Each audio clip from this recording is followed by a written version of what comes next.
இந்திய கம்யூனிஸ்ட் கட்சியின் மாநில செயலாளர் வீரபாண்டியன், மார்க்சிஸ்ட் கம்யூனிஸ்ட் கட்சியின் அரசியல் குழு உறுப்பினர் கே பாலகிருஷ்ணன், இந்திய யூனியன் முஸ்லீம் லீக் தேசிய பொதுச்செயலாளர் நவாஸ் கனி, மதிமுக பொதுச் செயலாளர் வைகோ உள்ளிட்ட கூட்டணி கட்சியின் தலைவர்கள் இந்த கூட்டத்தில் பங்கேற்றிருக்காங்க.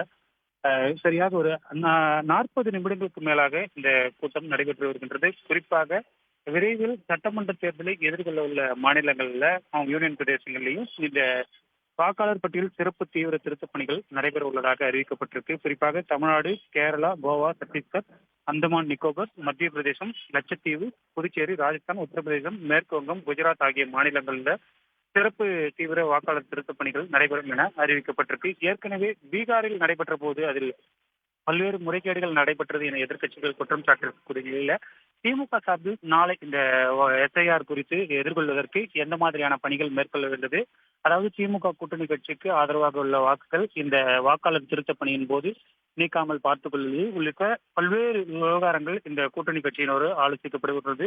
இதனைத் தொடர்ந்து நாளைய தினம் திமுக சார்பில் இந்த கூட்டம் நடைபெற உள்ள நிலையில தற்போது கூட்டணி கட்சிகளோடு ஆலோசனை நடைபெற்று வருகின்றது.